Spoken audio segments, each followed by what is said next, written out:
마가복음 23번째 시간입니다. 두려워 말고 믿기만 하라. 예수님께서 거라사인 지방에 왔을 때 더러운 귀신 들린 사람이 무덤 사이에서 나와서 예수님 만났습니다. 예수님은 그 더러운 귀신 들린 사람에게 명했죠. 더러운 귀신아 나오라. 그래서 그 귀신이 2,000마리 돼지떼 글로 들어가고 돼지들이 바다에 몰살됐습니다. 치던 자들이 도망하여 읍내와 촌에 가서 다 또 얘기하고 그곳에서 왔던 사람들이 와서 보니까 귀신 들린 자가 옷을 입고 정신이 온전해서 앉아있는 것을 보는 거예요. 그러면서 두려워했어요. 어떻게 이런 일이 일어나는가. 그리고 또 한 얘기가 예수님께서 그곳에 계시는 것을 원치 않았습니다. 그냥 빨리 가십시오. 더 계시다가는 자신들의 그 재산에 손해 볼까봐 예수님은 그냥 떠나가라. 그렇게 또 그들이 강구했습니다. 예수님이 배에 올라서 이제 다른 지방으로 또 건너가고자 할 때 귀신 들렸던 사람이 함께 가기를 구했어요. 그가 그런 기적을 체험하니까 예수님을 따라가야 되겠구나. 그런 마음을 먹었는데 예수님은 집으로 돌아가라. 집에 가서 주께서 어떻게 큰 일을 행하신 것을 네 가족들에게 다 구하란 거예요. 그래서 귀신에서 온전히 나음을 입은 사람이 대가벌레와 만나는 모든 사람에게 자기가 누구였으며 어떻게 내가 이렇게 온전하게 졌는지 다 전했다. 이렇게 말하고 있어요. 우리가 아무리 믿음으로 살고 말씀으로 순종해도 우리의 힘으로 감당할 수 없는 질병이 있습니다. 또 사고를 당할 수도 있고 때로는 우리 힘으로는 도저히 감당할 수 있는 환경에 처하기도 합니다. 예수 믿는 사람이라 해서 세상에서 고통, 좌절 피할 수 없습니다. 그러므로 우리에게 중요한 것은 고난을 어떻게 다루며 극복하느냐에 있는 겁니다. 어떤 이들은 고난 속에서 자신의 삶의 의미를 발견하고 축복을 일구어내는가 하면 어떤 이는 고난 앞에서 그냥 속절없이 다 무너져 내리기도 합니다. 그러니까 고난은 가난하고 헐벗은 사람에게 찾아오는 것만이 아닙니다. 권력과 부자, 믿음 좋은 자에게도 찾아온다는 거예요. 오늘 여기 본문에 등장하는 회당장 야이로 불행한 일을 만난 거예요. 그에게 12살이 되는 딸이 있었는데 어느 날부터 시름시름 앓다가 죽어가는 겁니다. 예수님께 이제 달려가는 회당장 야이로, 그의 직분이 상당히 높은 사람입니다. 그런데도 집안에 그런 어려움이 다가와요. 그를 만나러 가다가 많은 무리들과 함께 가는데 12의 혈루증으로 고생하는 여인이 또 그 많은 무리들 가운데서 예수님의 옷자락을 잡은 거예요. 그러니까 뭔가라도 자꾸 자기가 당하는 그런 아픔과 고난을 이겨나고 싶은 겁니다. 그 사람은 다 똑같은 거예요. 어떤 어려움이 오면 뭐라도 잡고 싶은 거예요. 물속에 빠지면 지푸라기도 잡는 것처럼 질병 앞에, 고난 앞에 어떻게 하면 낫고 어떻게 하면 잘 될 수 있을까. 그거는 모두가 가진 마음입니다. 오늘 여기 두 사람의 인생 이야기 바로 우리들의 이야기입니다. 어느 누구도 고난과 상관없이 살아갈 수는 없습니다. 경제적인 문제, 건강 문제, 자녀 문제, 인간관계 문제, 수많은 문제들이 우리를 기다리고 있는 거예요. 그런데 오늘 예수님이 하시는 말씀은 간단해요. 두려워 말고 믿기만 하라. 자, 우리 믿음은 무엇을 먹고 자라납니까? 사람의 말입니까? 책을 읽어야 돼요? 아니, 하나님 말씀입니까? 하나님 말씀이에요. 오늘 야이로의 딸이 소생된 사건을 보면 분명한 답이 거기에 있는 거예요. 두려워 말고 믿기만 하라. 말씀을 통해 다시 한번 믿음을 점검하시기 바랍니다. 21절 있습니다. 예수께서 배를 타시고 다시 맞은편으로 건너가시니 큰 무리가 그에게로 모이거늘 예, 바닷가에 서서 계시더니. 자, 예수님이 갈릴리 가버나움에 들어오셨을 때 많은 사람이 환영하고 모여들었어요. 모인 데는 이유가 있죠. 기적을 행하신 거예요. 놀라운 일을 행하신 거예요. 바로 앞에서 귀신들을 쫓아내는 그런 능력을 행하신 거예요. 그러니까 사람들이 에워쌀 수밖에 없는 겁니다. 그때 회당장 중에 한 사람인 야이로가 이제 예수님 앞에 달려옵니다.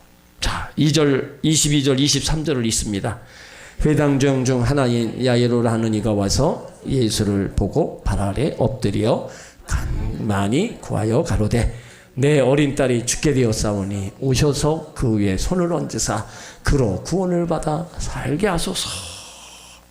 회당장인 야이로 예수의 보고 발 아래 엎드려서 많이 간구했어요.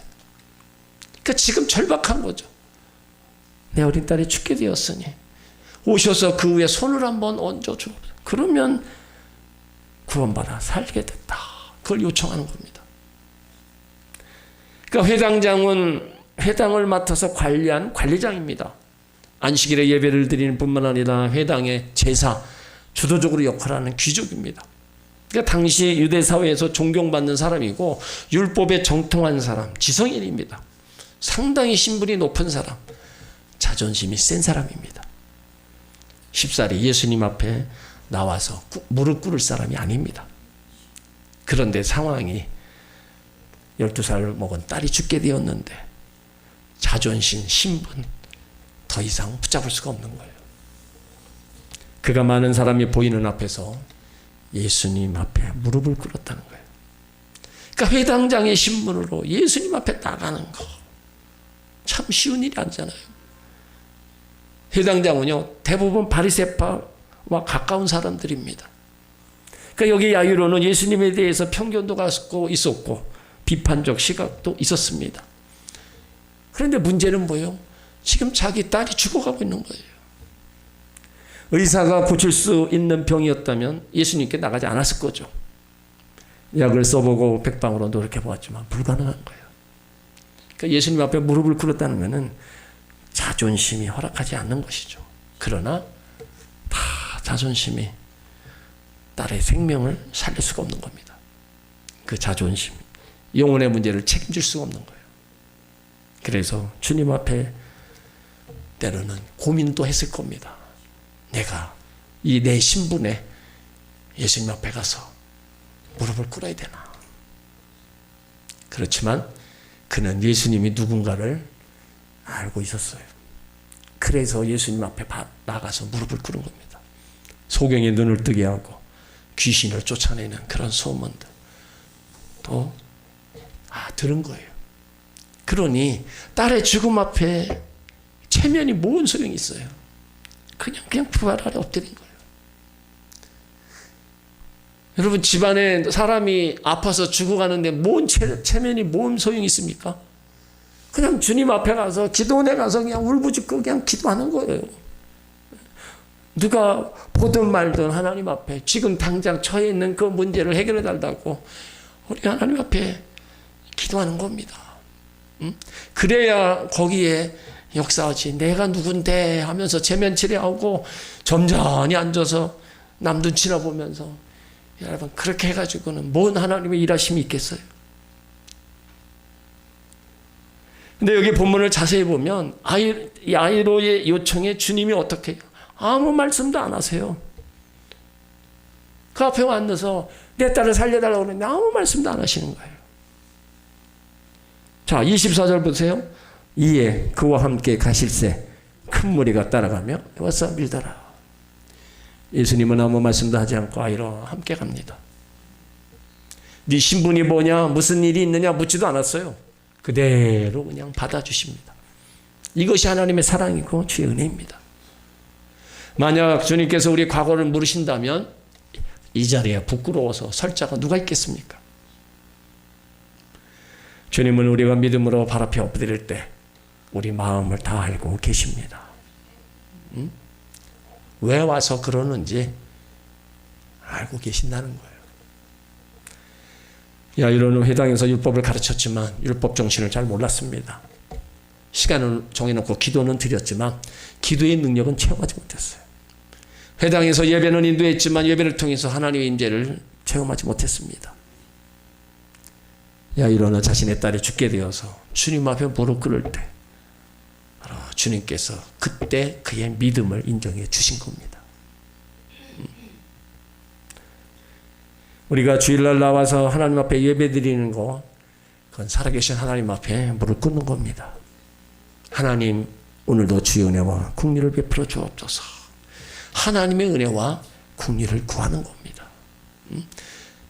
겸손하게, 그래서 하나님 앞에 신령과 진정으로 예배 드리면서 하나님 앞에 은혜를 구하는 거예요.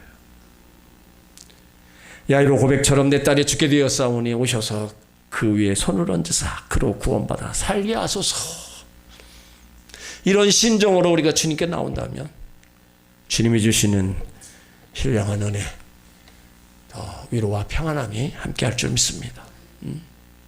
여러분들은 어떤 마음으로 주님 앞에 나오십니까?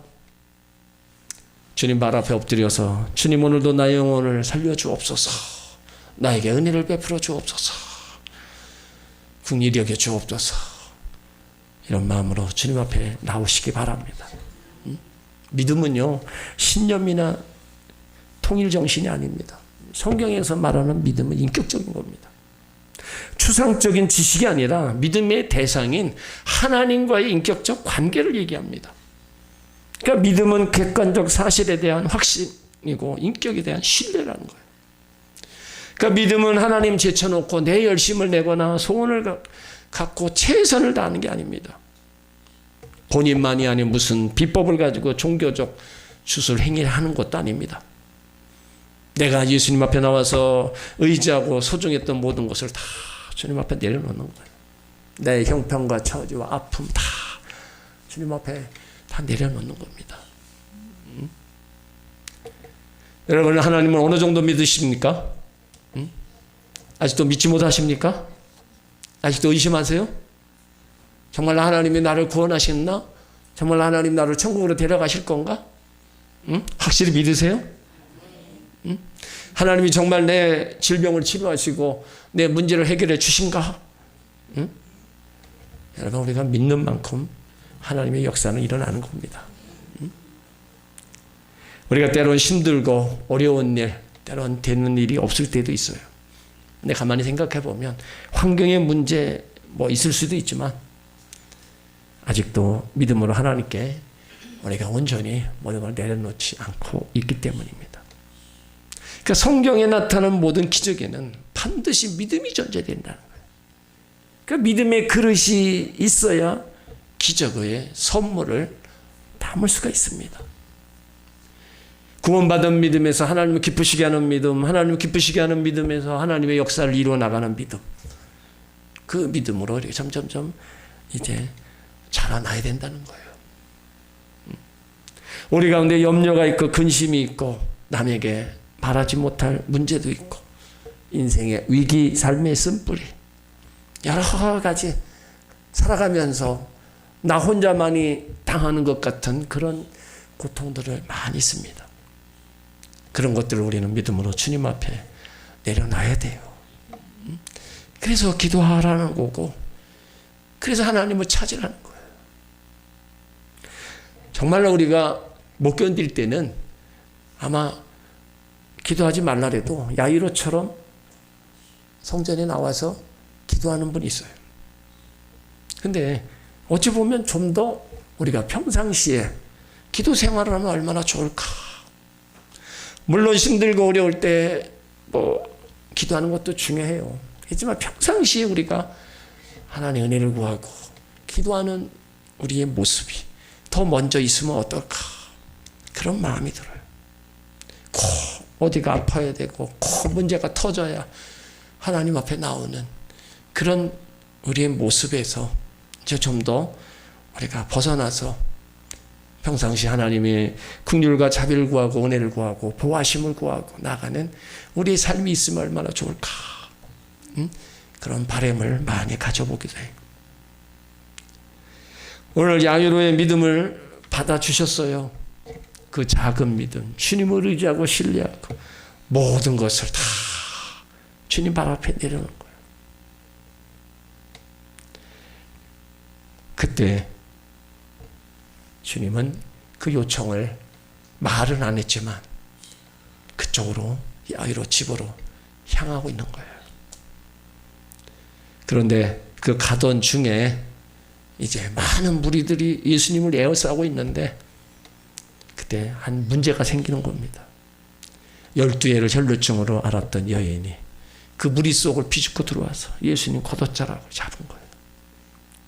그때 예수님이 가던 길을 멈추고 누가 내 옷에 손을 대었느냐? 응? 그거를 다 예수님에게서 능력이 나간 거를 아신 거예요. 이제 그 말씀은 우리가 다음 주에 나누고요. 그럼 생각을 해보세요. 예수님이 지금 빨리 가서 그 죽어가는 딸을 살려야 되는데 아버지였던 그 야이로의 심정은 어떻게 했어요? 빨리 가야 되는데 예수님이 또 가다 말고 멈칫하고 지금 누가 내 옷에 손을 대었느냐? 지금 그러고 계시는 거예요. 나는 급한데 예수님은 전혀 그런 마음을 또 몰라주는 것 같아요. 그 야이로 마음속에는 혹시 예수님이 집에 도착하기 전에 딸이 죽으면 어떡할까? 염려와 두려움을 가지고 있던 거예요. 근데 그때 그런 상황에서 회당장 집에서 이제 연락이 온 거예요. 자, 35절에 있습니다. 아직 말씀하실 때 회당장의 집에서 사람들이 와서 가로되 당신의 딸이 죽었나이다. 어찌하여 선생을 더 괴롭게 하나이까?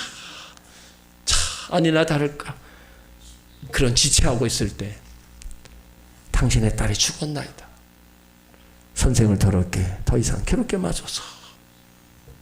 이게 모든 것이 다 힘이 빠지는 순간이죠. 그래도 예수님 앞에 나와서 엎드릴 때만 해도 소망이 있었습니다. 비록 예수님의 걸음이 지연되고 있었지만 그때도 포기하지 않았어요. 그러나 당신의 딸이 죽었나이다 했을 때는 모든 것이 끝났구나. 야이로는 예수님께 나와서 무릎을 꿇고 간절히 요청했습니다. 그런데 그 결과가 더욱 나빠진 거예요. 우리도 이런 경험을 종종 합니다. 그렇게 기도한다고 했는데도 해결되지 않습니다. 때로는 상황이 더 악화되기도 해요. 그러다 보니까 모든 것을 포기하고 싶은 상황을 몰리기도 합니다. 내 기도를 안 들어주시는구나 생각하게 돼요. 그러다가 기도를 그래도 해야 되는데 그냥 안 한다는 거죠. 그때 예수님이 하신 말씀이 36절입니다. 그 절망하고 죽었다는 그 소식을 듣고 하신 말씀이. 자, 36절 있습니다. 예수께서 그 하는 말을 곁에서 들으시고 회당장에게 이르시되 두려워 말고 믿기만 하라 하시고. 예수님은 야이로의 딸이 죽었다는 소식을 들었지만 조금도 표정이 바뀌지 않았어요. 왜요? 두려워 말고 믿으라고 말씀하시니까. 그러니까 두려움과 믿음은 서로 반대되는 겁니다. 두려움이 생기면 믿음이 약해집니다. 두려움이 점점 커지면 믿음이 점점 약해지는 거예요. 예수님은요, 야이로의 마음을 아셨어요. 그러나 더 큰 믿음을 기르도록 두려워 말고 믿기만 하라는 겁니다. 이 말의 뜻은 지금 믿으라는 거예요. 믿음이 필요한 것은 상황이 끝났다고 할 때, 생각할 때입니다. 근데 예수님 말씀은 죽음 앞에 놓고 하시는 말씀이에요. 인간의 상상을 초월하는 말씀입니다. 예수님께는요, 사나 죽으나 똑같은 겁니다. 죽으면 살리면 되고 병들으면 고치면 되는 거예요. 그러니까 야이로에게 있어서 그 딸의 생명은 꺼져가는 등불과 같아요. 그런데 불이 꺼져간다고 해서 이제 끝났구나 생각하면 안 되는 겁니다. 이사야 42장 3절에 상한 갈 때 꺾지 아니하며 꺼져가는 등불을 끄지 아니하고 진실로 정의를 시행할 것이며, 장차 오실 메시아에 대한 예언입니다. 그러니까 불가능한 상황 속에도 믿으라는 겁니다. 어떤 위기에도 믿어야 된다는 거예요. 인간의 한계 상황에서도 믿으라는 거예요. 두려워하지 말라는 겁니다. 그 믿음은 이제 끝났구나 하는 것을 거부하는 거예요. 응? 자, 예수님께서 회당장 집에 가기 전에 있었던 일 모두가 다 믿음 없는 그런 모습을 다 보인 겁니다. 자, 회당장 집에 도착했을 때, 자, 일이 38절에 있습니다. 38절 있습니다. 회당장 집에 함께 가사 헌화함과 사람들의 울며 심히 통곡함을 보시고, 온 집안에 울음이 가득했어요. 12살 된 딸이, 외동딸이 죽었으니 얼마나 고통스럽겠어요. 얼마나 아프겠어요. 이 아픔은 당해본 사람만 아는 겁니다. 아무리 옆에 가서 누가 무슨 소리를 해도 자식이 죽은 상태에서 부모의 고통은 이루 말할 수가 없는 거예요. 그거는 한평생 가슴에 묻고 살아가는 겁니다. 그래서 자식이 죽으면 부모 가슴에 묻고, 부모가 죽으면 자식들은 땅에 갖다 묻는다. 자, 39절이 있습니다. 들어가서 저에게 이르시되 너희가 어찌하여 헌화하며 우느냐? 이 아이가 죽은 것이 아니라 잔다 하시니. 예수님께서 너희가 어찌하여 우느냐 하면서 죽은 게 아니라 자고 있다. 자, 여러분이면 이 얘기 들었을 때 어떻게 하시겠어요? 자, 40절 있습니다. 저희가 비웃더라. 예수께서 저희를 다 내어 보내신 후에 아이의 부모와 또 자기와 함께한 자들을 데리시고 아이 있는 곳으로 들어가사. 자, 비웃더라. 여러분, 이거는요, 모든 사람이 다 모습입니다. 저와 여러분의 모습이에요. 죽은 사람한테 가서 잔다 그러면은 뭘 하려겠어요? 응? 비웃더라. 네. 지금은 우리가 뭐 죽은 자가 살아난다. 죽은 자가 살아나서 그런 거 거진 못 봅니다. 가끔 뭐 죽은 자가 우리나라만 이렇게 죽으면은 그 여물하죠. 베옷을 입히고 꽁꽁 묶습니다. 이건 유교식이라. 근데 저 동남아시아나 저 유럽 같은 데는 사람이 죽으면요, 남자는 양복을 입혀서 간에 그대로 누입니다. 여자들은 이제 보통 한복을 입혀서 그대로 간에 누워놔요. 전혀 안 먹습니다. 그대로. 그러니까 가서 이렇게 들여다보면요, 그냥 잠자는 것 같아요. 근데 그런 사람이 관뚜껑을 덮어놓고 깨어나서 두들겼다. 만약에 묶고 나서 보세요. 어떻게 그 관을 두들기겠어요? 그렇게 그냥 그대로 갖다 집어넣으니까 어떻게 깨어났다, 뭐 유스거리가 되고 그러는데,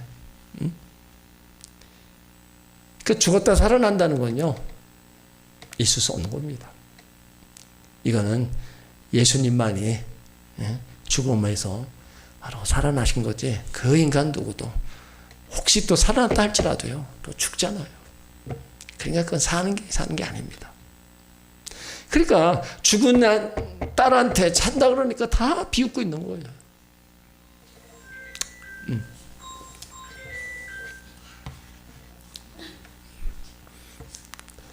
핸드폰 소리 듣고 또 죽었던 자가 깨어나는 수도 있습니다. 자, 예수님께서 잔다고 하신 것은 살려낼 수 있다고 하신 말씀입니다. 자, 42절 있습니다. 그 아이의 손을 잡고 가라사대 달리라고 마시니, 번역하면 곧 소녀야 내가 내게 말하노니 일어나라 하심이라. 아이의 손을 잡고 달려다고 일어나라. 자, 죽은 아이가 살아난 거예요. 하나님의 능력으로 살아나게 된 겁니다. 지금 그러면 우리 생활 가운데 죽은 사람은 살아나지 않는다 할지라도 우리는 믿어야 될 게 뭐예요? 지금도 질병과 고통과 아픔에서 얼마든지 회복시키시는 주님이라는 것을 우리는 여기 알아야 됩니다. 지금은 죽은 자를 살리시지는 않지만 나이가 가지고 있는 질병과 아픔과 고난, 고통은 얼마든지 살릴 수가 있습니다. 그러니까 그 주님을 우리가 붙잡고 주님 앞에 매달려야 되는 거예요. 응? 사람이 죽었을 때 살려달라 하는 사람 없습니다. 살아있을 때, 그래도 생명이 붙어있을 때, 질병으로 죽어갈 때 살려달라고 기도합니다. 그러니까 죽은 사람한테 살려달라고 그런 기도가 필요 없는 거예요. 그건 할 필요도 없는 거예요.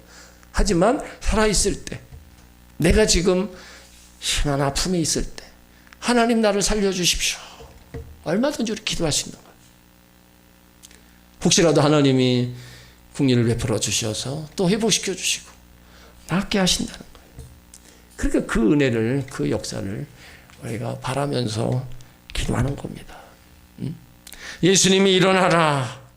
달리다 보면 일어나라. 자, 42절 있습니다. 소녀가 곧 일어나서 걸으니 나이 12살이라 사람들이 곧 크게 놀라거늘 예수께서 이 일을 아무도 알지 못하게 하라고 저희를 많이 경계하시고 이 소녀에게 먹을 것을 주라 하시니라. 자, 오늘 기적의 현장을 통해서 하나님이 우리 가운데 무엇을 말씀하십니까? 두려워 말고 믿기만 하라. 지금 믿어라 이거예요. 두려워 말고 믿기만 하는 예수님의 말씀을 해당장은 굳게 믿었습니다. 해당장은 예수님이 병든 딸뿐만 아니라 죽은 딸도 살릴 수 있다는 믿음을 가졌습니다. 그러니까 믿음이 없다면 집에 와서 소식을 전해준 사람들처럼 예수님을 막았을 겁니다. 그렇지만 그는 끝까지 믿은 거예요. 그 믿음이 죽음까지 극복하게 되었습니다. 그러니까 이 사건을 전후로 해서 예수님은 자주 믿음을 강조하셨어요. 점차 믿음은 예수님을 따르는 자들의 가장 뚜렷한 특징이 되었습니다. 그래서 제자들에게 믿음 없는 자들아 왜 의심했느냐, 믿음 갖고 많이 책망을 하셨어요. 그만큼 믿음은 모든 것을 이룰 수 있는 유일한 힘이 되는 겁니다. 그러니까 믿음이란 인간 쪽에서 갖추어야 할 유일한 구원의 조건이 되는 겁니다. 그래서 오직 의인은 믿음으로 말미암아라 선포하신 겁니다. 회당장 야이로의 작은 믿음이 죽게 된 딸을 살리는 것처럼 우리도 여러 가지 문제와 아픔 앞에 두려워 말고 우리 믿고 기도해야 된다는 겁니다. 삶의 현장에 일어나는 많은 염려와 근심들 많이 있잖아요. 그런데 대부분 여기 회당장 야이로처럼 참 자식 걱정이 많습니다.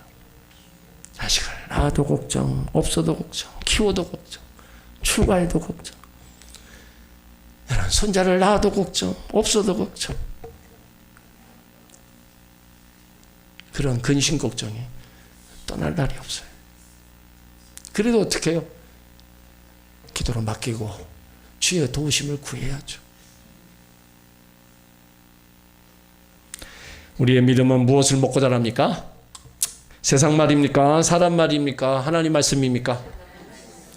하나님 말씀을 그래서 자꾸 듣고 읽으라는 거예요. 왜 교회에서 그렇게 말씀을 중요시 여기느냐?